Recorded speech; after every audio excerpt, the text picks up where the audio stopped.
A collaborative exhibit came to my mind after I participated in an online exhibit that was sponsored by Mary Akers, and artists were invited to submit their artwork, and nationally recognized poets were also invited to look at the paintings and create written word that would be inspired by the paintings.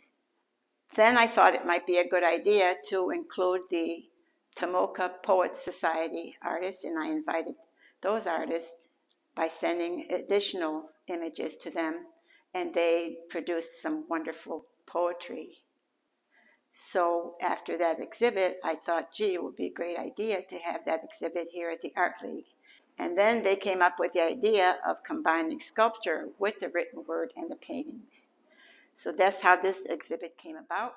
I want to thank the Art League and Jean for the opportunity to create my 3D interpretation of the fabulous paintings that Jean does with her bold and exciting color.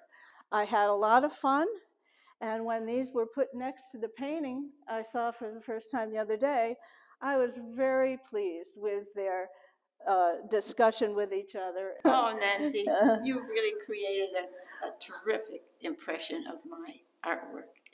It just captures the essence of the painting. Well, good. I really appreciate that, and I think you're a great sculptor.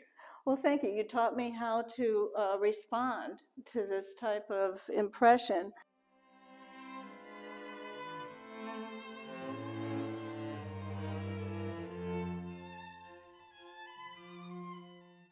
Alone it stands, the last bulwark against the invasion that never comes.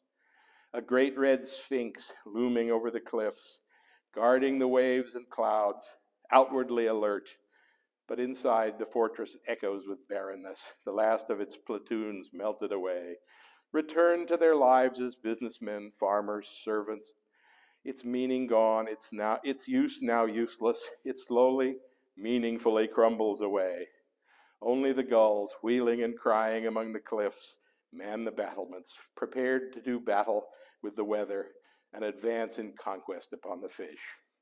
Thank you, Mark. I am so impressed with your prolific work and your very emotional rendition of what you see in my painting.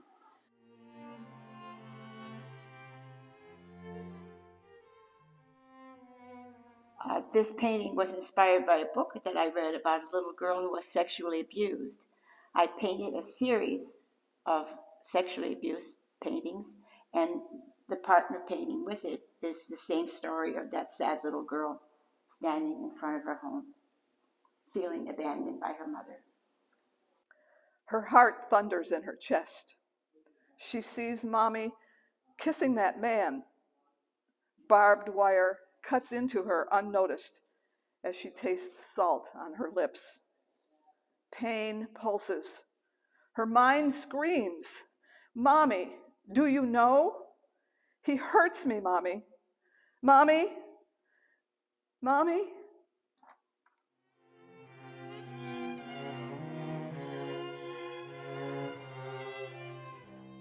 I received Jean's images of her paintings, and I got so excited because of the abstract work, the colors and whatever.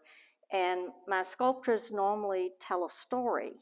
When I looked at this painting, it immediately made me think of the Native Americans.